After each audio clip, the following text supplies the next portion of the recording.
¿Escuchan? Sí, Ahí está. perfecto. ¿Qué hace José? José Cretas, como ustedes lo conocen, es un periodista independiente realmente y que ha venido investigando desde hace muchísimo tiempo financiamiento de medios de comunicación, pauta publicitaria, ha hecho notas periodísticas al respecto muy interesantes y hay varios temas para discutir y para hablar y para analizar. Primero, José, gracias por estar. Tenemos unos 15, 20 minutos para conversar. Excelente, gracias por invitarme. ¿Cómo va? Estamos aquí con Ale Cabrera. Te quiero compartir este fragmento de una película que seguro recordarás, porque es un disparador para arrancar y que, bueno, no lo pasamos en inglés subtitulado, tiene la traducción en español, pero es una gran película. ¿Lo tenés, Ale?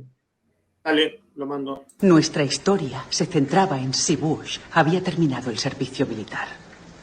Pero no quieren hablar de eso, quieren hablar de fuentes y falsificaciones y teorías conspiratorias, porque eso es lo que la gente hace ahora cuando les molesta algo. Señalan y gritan, cuestionan tus opiniones, tu objetividad, toda tu forma de ser. Y rezan a Dios para que la verdad se pierda por el camino. Y cuando todo termina, después de las patadas y los gritos ensordecedores, ya nadie se acuerda de qué trataba la noticia. Bueno, era una película sobre la génesis de Bush, hijo, basada en hechos reales y cómo desacreditan a la periodista que investiga eso, ¿no? A mí me da la sensación que también en algún punto se conecta con el escándalo Levinas, porque nadie a esta altura analizó exactamente qué es lo que dijo Levinas o qué es lo que quiso decir Levinas. Hay que matarlo a Levinas. Te escucho a vos, que sos la estrella hoy del programa. Mira, el problema de nuestra época es la ingeniería de la falsedad, ¿no? De la mentira. eh, y es un problema no solo del periodismo y los medios, de la sociedad en su conjunto, ¿sí? Este tema de finalmente no ponernos de acuerdo en que hay hechos, que hay cosas que efectivamente ocurren y que muchos de esos hechos son de interés público, es decir, nos involucran a todos como sociedad y, por lo tanto, tenemos derecho como sociedad a acceder a esos hechos, ¿no? Y esos hechos son relativizados, son matizados, son desacreditados, son trasvestidos, ¿no? Me vienen muchas palabras a la mente para finalmente diluirlos, ¿no? Y acá hablamos de temas de corrupción pública, por ejemplo, ¿no? O sea, cuando hay pruebas, evidencias, periodismo que investiga, pero también justicia que investiga, fiscales, y muchas veces acá están las pruebas, ¿no? Y se relativiza y dice, no, eso es una operación, y se insiste, y hay una maquinaria de insistir e insistir, generalmente, como vos marcabas al principio, financiada además con recursos públicos, que tiende a confundir a la opinión pública, que tiende a relativizar, y se aprovecha un poco de ese clima de época, ¿no? Ese clima de polarización y donde, bueno, finalmente la pregunta es una pregunta que lleva siglos, ¿no? Que es bíblica. ¿Dónde está la verdad o cuál es la verdad? Y ahí, bueno, los periodistas creo que tenemos también un panorama complejo en el mundo por la estructura de financiamiento en crisis de la industria periodística y particularmente en Argentina, que también tenemos esos problemas, si se quiere una cuestión de credibilidad, ¿no? Más que en otros países, aunque es un fenómeno mundial y regional, más que en otros países tenemos con la sociedad un problema de credibilidad, los periodistas, y también tenemos la casa llena de gente que se dice periodista y no es periodista, ¿no? Es propagandista, y hemos tolerado y nosotros mismos los reconocemos como colegas cuando deberíamos revisar esa actitud. Eso es lo primero que se me viene a la mente viendo este fragmento, más allá del caso de Levinas, que es como vos decís también, ¿no? A veces se toma alguna expresión para desacreditar el conjunto. Yo lo estuve viendo estos días a Levinas y la verdad que coincido mucho en su reflexión en general cuando hace referencia a nuestro rol como periodistas, al rol en general, si queremos llamarlo así, de la institución, ¿sí? De la profesión periodística. Ahora, José, vos diste en la tecla cuando mencionaste que llamamos colegas a propagandistas. qué es ser periodista o qué debería ser un periodista, sin nombres propios, o si querés ejemplificar, bienvenido sea, pero ¿cómo distinguimos si alguien pertenece o no a esto que podemos llamarlo profesión, vocación? Mira, yo creo que hay que ir a la fuente, ¿no? Por supuesto que hay muchos tipos de periodismos y hay muchos tipos de periodistas, ¿no? Entonces, es una profesión amplia, ¿no? Ahora bien, yo diría que a la hora de ir a los genes, el periodista es aquel, ¿no?, que busca información, la verifica y si esa información es de interés público, la difunde, ¿sí? Y como eso hoy lo puede hacer mucha gente, porque las herramientas que antes estaban a disposición nuestra, hoy están a disposición de cualquiera, ¿sí? La distribución, por ejemplo, las redes sociales, las plataformas de video, etcétera, de audio, etcétera, etcétera, la posibilidad de filmar, de registrar, la posibilidad de acceder a documentos está al alcance de muchos. Entonces, ese rol de buscar, verificar y difundir información de interés público, yo diría que los periodistas deberíamos concentrarnos en dos principales aspectos. Primero, completar la información que falta, ¿sí? Porque sigue siendo necesario un profesional que indague eso que los poderes, en general los poderes políticos y económicos, pero hay otros tipos de poderes también, religiosos, sociales, ¿sí? No quieren que se conozca, ¿no? Entonces ahí hace falta, seguimos siendo necesarios, aún en un mundo en el que hay mucha información disponible, está al alcance de la mano, sigue habiendo información que deliberadamente se intenta ocultar. Y ahí tenemos un rol que ocupar. Y ese rol muchas veces nos cuestiona a nosotros mismos. El periodista católico que investiga abusos en la iglesia, el periodista que tiene una ideología, un pensamiento y descubre corrupción en el gobierno de su partido, el periodista, no sé, deportivo que viene siguiendo a su club y trabaja incluso a lo mejor para eso que mal hemos llamado periodismo partidario en el mundo del deporte, porque ahí arrancó la historia del periodismo militante, ¿no? Creo. Y descubre, no sé, que hay un negociado en la transferencia de un futbolista y lo difunde, ¿no? Y el otro gran capítulo en el que también somos relevantes como profesionales del periodismo es el ayudar a entender. La realidad de este mundo que nos toca es compleja, tiene múltiples aristas, hay muchos matices en el mundo, ¿no? No estoy hablando solo de la Argentina, y a la vez disponemos de menos tiempo. La sociedad, los ciudadanos, ¿no?, que están ocupados en sus cosas, en su vida, en su familia, en sus problemas, en sus alegrías, dispone de poco tiempo. A esa sociedad, los periodistas, tenemos que ayudar a entender qué es lo que pasa, ¿sí? No como quien habla desde el pedestal, sino como quien trata de traducir esa complejidad en términos que sean rápidos de comprender para el tiempo que disponen las audiencias. Dicho eso, también agregaría, y no quiero extenderme mucho, que en Argentina está la cuestión del financiamiento.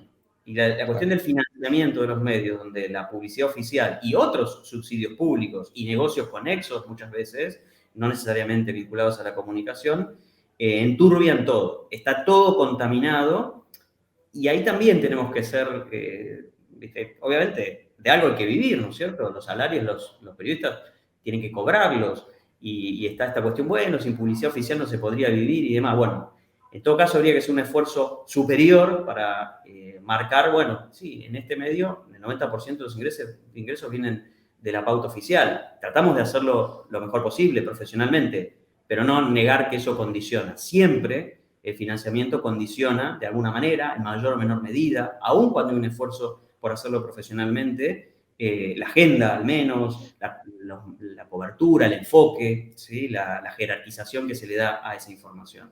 Yo creo que después hablar de nombres propios es más complicado, yo creo que cada uno tiene que asumir su responsabilidad, incluso sus propios dilemas, y bueno, y verá cómo los canaliza, los tramita, ¿sí?, si lo puede hacer de cara a las audiencias. Siempre ahora es de cara a las audiencias, no hay forma de evadir, ¿sí? La gente se da cuenta, ¿sí? De hecho, es parte, creo, de esos problemas de credibilidad que mencionaba al principio.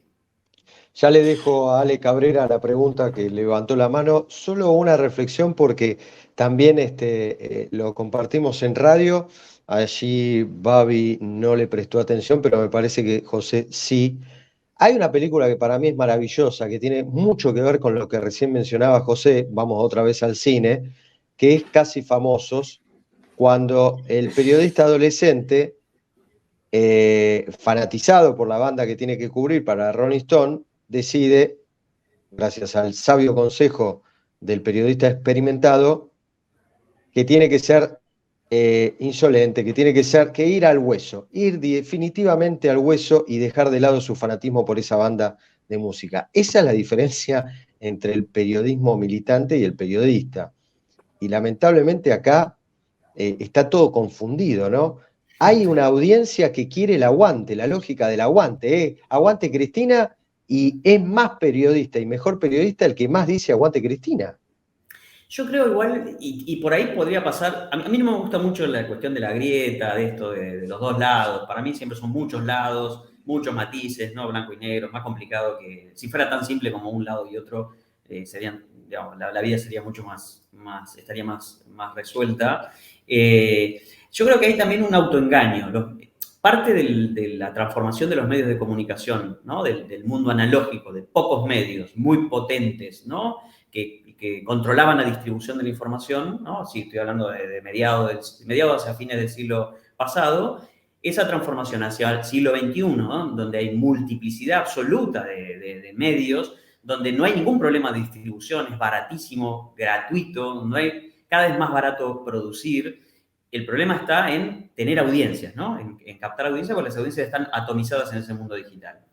En ese contexto, los medios tradicionales, las marcas periodísticas tradicionales, se autoengañan, ¿no? Entonces, van hacia esa polarización, es decir, bueno, vamos a hacer periodismo de aguante o periodismo de indignación. Me parece que hay ahí un periodismo entre comillas, ¿no? Que va hacia la indignación por un lado o por el otro, al aguante por un lado o por el otro, porque eso le asegura 1 punto, 2 puntos, 3 puntos, 5 puntos, 6 puntos de rating, medido el rating en términos tradicionales, ¿no? Ahora, la Argentina tiene 47 millones de habitantes y estamos celebrando y considerando que un medio es extraordinariamente influyente porque lo ven 600.000 personas. O sea, y además, obviamente no me quiero meter en la metodología, en la forma en la que se hacen los números, los márgenes de error, ¿sí? Las cuestiones de inversión en herramientas para medirlo y la precisión que pueden llegar a tener.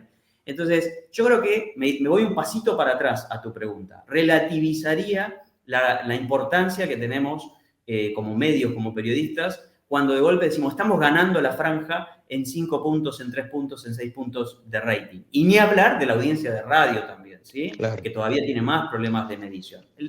Hay mucha audiencia, está muy atomizada, es difícil atraerla y retenerla, y a veces se recurre a ese periodismo militante, buscando esa audiencia, asegurando, bueno, todos los que siguen a este partido, a este candidato, me van a ver a mí. Entonces voy a tratar de aglomerar a esa gente para tener un volumen de audiencia relevante en términos comparativos, o a veces voy a ir a ese público que a lo mejor no está identificado con un partido o una idea, pero que está indignado, está enojado porque la inflación, la inseguridad y todos los problemas que tiene la Argentina. Entonces voy a pisar el acelerador sobre esa indignación y voy a ofrecerle desde un espejo a donde verse indignado y representado en esa indignación. Yo no digo que el periodismo también no tenga que hacerse eco de ese tema, pero a veces somos pura indignación y poca información en temas que son muy relevantes. Y somos poca información porque la audiencia se va cuando dejamos de indignarnos y pasamos al hecho concreto, con los datos, con la fecha, con el lugar, ¿no? Al que estamos refiriéndonos. Bueno, lo que pasa, José, y ahora sí, Ale, ya tenés la pregunta. Lo que pasa a veces es que el público o algún público cree que sos más valiente cuanto más insultás, cuanto más gritás, y también pasa con los políticos, ¿no? Entonces es más valiente el que grita e insulta que el que serenamente dice hay 1.000 millones de pesos por día que se van en planes sociales. No, pero no dijo estos ladrones hijos de puta. La pregunta de Ale. José, una de las cosas que yo entendí, y si la entendí mal, rectificame, es que hoy en día, con las nuevas tecnologías, nuestro rol, o en parte de nuestro rol, es un poco separar la paja del trigo, la información buena de la mala, e indagar un poco más. Yendo al rol político del periodismo militante, por decirlo de alguna manera, o el periodismo propagandístico, como vos lo dijiste, que me gusta más ese término, es volver a entreverar la paja con el trigo para confundir a las audiencias que tienen y, si pueden, confundir un poquito más y llevar agua al molino, que sería el que le pone la plata en este caso, porque tienen financiamiento público. La respuesta corta, sí. Totalmente. No lo llamaría, lo llamaría periodismo con muchas comillas, ¿no? Porque si es propaganda, que además está estudiado el fenómeno desde hace montones de tiempo. Cuando uno agarra los libros de mediados del siglo pasado sobre propaganda, hay uno de un autor que se llama Domenach, que es un francés, es un librito chiquito, y pareciera estar describiendo este tiempo, ¿no? Y ese señor escribió para la televisión, el cine y la radio, ¿no? No para las redes sociales, internet y demás. Y sin embargo, los patrones de comportamiento y demás de la propaganda, se llamaba propaganda en esa época, ahora usamos otros términos, desinformación, fake news, posverdad, etcétera, siguen siendo lo mismo. Yo creo que hay distintas cuestiones por ahí a subrayar, ¿no? Por un lado está esto de la confirmación. Hay una porción de la audiencia que quiere ser validada, confirmada en sus creencias, y hay como una cosa medio religiosa, mística, una misa, donde... Sesgo de confirmación. Sí, pero yo no creo que esa gente sea un rebaño, ¿sí? No creo que esa gente siga a un pastor, entre comillas, obviamente, un pastor político, porque la engaña, ¿sí? No creo que ninguno de nosotros estemos engañados. No creo en ese paternalismo donde incluso dicen, no, para que no sea engañada la gente vamos a poner regulaciones de acá, regulaciones allá, vamos a prohibir, vamos a restringir, vamos a poner leyes, esto, en las redes sociales, etc. Yo no creo eso. Yo creo que podrá llevarnos más tiempo, menos tiempo, podremos tener que aprender, habrá una parte de la sociedad que va a tener que aprender a usar los medios digitales, a no creer en todo. Yo creo que ya hemos recorrido un terreno que nos ha ido formando, por las buenas o por las malas, a veces a los golpes, en entender la lógica digital. La mayor parte de la sociedad actual, por supuesto, habrá márgenes que no. Y esa idea de un periodismo que confunde la paja con el trigo, en el fondo, tiene patas cortas, ¿no? Como dice el viejo dicho sobre la mentira. Más tarde o más temprano, y insisto con esto, las encuestas sobre credibilidad de la profesión periodística, sí, en términos generales, ¿no? Y la sociedad, para la sociedad el periodista es el que aparece por algún lado, con un micrófono en la mano o que firma en un diario, ¿no? Sigue siendo esa figura, no distingue esto. Este busca información de interés público, la verifica, siempre, ¿no? Claro. No importa si es contra su medio, no distingue eso. Entonces sí hay una intención de mezclar las cosas, ¿no?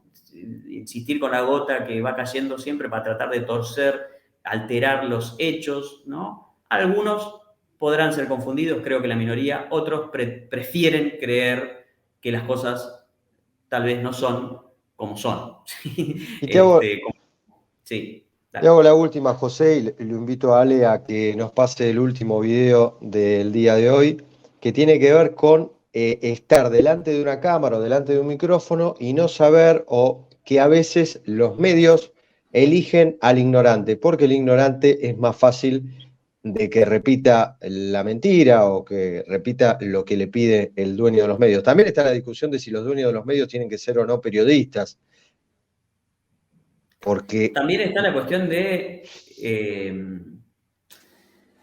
a ver, hay bastante investigación sobre cómo hacemos periodismo los periodistas en Argentina. Esa idea de periodista asalariado de un medio que es su principal fuente de ingreso prácticamente desapareció. Lo que existe hoy es, sí, un periodista que a lo mejor tiene un salario, que tiende a ser bajo, de miseria, diría yo, y que a su vez tiene su programa de radio, su columna por acá, su columna por allá. Para que levante la plata por otro lado. Sí, pero no lo estoy diciendo tampoco negativamente. No, para que ¿sí? pueda subsistir por otro lado, mejor dicho. Mira, hace tiempo, pero bastante tiempo, yo escribí una columnita para un trabajo de FOPEA en el que decía, los periodistas estamos subsidiando al periodismo. Los periodistas sobre todo en muchos lugares del interior de la Argentina, hacen periodismo, pero viven de un kiosco, viven porque dan clases, viven porque además son psicólogos, abogados, no sé qué, tienen una profesión distinta del periodismo, y en esas comunidades, no sé, tienen de golpe un usuario de Facebook donde publican información, un programa de radio, o editan una publicación impresa, y eso también se empieza a ver en las grandes ciudades también. Cada vez más los periodistas subsidian el periodismo, ¿sí? Incluso cuando quieren hacer periodismo con menos condicionamientos, ¿no? Cuando, bueno, hay muchos temas de los que no se puede mencionar, o el foco, o hay que bajar la jerarquía, ¿no? Y estoy hablando en términos generales, pero subrayo la cuestión del financiamiento. Por eso me parece que ahí también tenemos que sincerar, poner esto sobre la mesa, ¿no? Bueno, ¿quién es periodista? ¿Cómo vive? Hay investigación. Adrián Amado tiene unos trabajos extraordinarios que forman parte de una encuesta global muy minuciosos. ¿Cuántas notas escribe por día un periodista de online? 6, 7. No se puede hacer calidad con esa cantidad. ¿No? Recortando de la televisión, etc. Hay mucho para trabajar, para reconstruir, es una palabra un poco fuerte, para reconstruir la credibilidad del periodismo. Vamos con el video, sin Dale. dar nombres propios. Escúchalo. Pará. Es este, ¿no, Luis? El de C5N, porque la verdad que momento tenso. Tema, que seguramente va a generar polémica, porque hay mucha gente que está a favor de que la policía actúe así, otros que creemos en que hay una constitución y que hay división de poderes y hay una justicia que es la que tiene que decidir el futuro de la gente. Pero ojo, sería... estamos hablando si es delito o no es delito, es otra cosa, ¿eh? Yo creo que lo que hace voz de alto, no es llevarlo preso y que la justicia decida. No es una cuestión de creer, ¿eh? Claro. No es una religión esto, es la ley. No, por eso mismo. Por eso no es una la ley religión. significa que vos te des vuelta y mates a alguien. No, estás haciendo una interpretación antojadiza que no es lo que se ve. Vas a ver lo que va a pasar. Yo no sé qué partido milita el juez que va a intervenir, me interesa. No, tampoco, no sé por qué partido político. Va a ser convicciones de vida, ¿no? No, es un tema de ley, que está bien y que está mal. La legítima defensa es legítima defensa. Lo que parece ser acá, más allá de lo que se argumenta por estas horas, puede ser un caso de legítima defensa. Es muy fina la diferencia, pero no es un tema de qué país queremos, es nada más la ley, que se cumpla o no cumpla la ley. Vamos a seguir discutiendo, ¿eh? Seguramente tenemos porque ahora... no hay debate de eso, sí. Me parece. No hay debate. Bueno, déjame debatir y si opinamos distinto, por lo menos permitime no coincidir con eso. Me parece que puede llegar al debate. Después no sabemos quién... Inventate un país, entonces. ¿Quién tiene Bueno, un país que yo quiero, ahí está. El país de Branca. Argenzuela, estamos en Argenzuela. Tanda, ya volvemos. Bueno, y lo que pasó después es que en el bloque final se levantó y se fue. Escribió un tuit diciendo que bueno, no se puede discutir. Yo a entender que no se puede discutir con un ignorante. Mira, algunos medios y comunicadores, no es la primera vez que ocurre esto, ya ocurrió en 2015. Tienen un comportamiento político y olfatean cambios de época, ¿no? Y entonces en el cambio de época hay que empezar a adaptarse a lo que se sospecha que va a ser la época siguiente.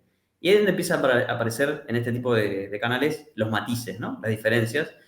Canales que se caracterizan por un discurso único, ¿no? Una bajada de línea, que además está aprobada también, ¿no? En la Casa de Gobierno, en el segundo gobierno de Cristina Kirchner, había consolidado un sector que bajaba la lista de temas, las personas a entrevistar y cómo había que enfocar la agenda pública del día, se la bajaba a los medios públicos y a un montón de medios para oficiales, ¿no? Entonces había como un discurso único, consolidado. Cuando el partido al que responde ese medio, o, no sé, los dueños, porque también este es un momento de poca claridad acerca de quiénes son los dueños de los medios, ¿sí?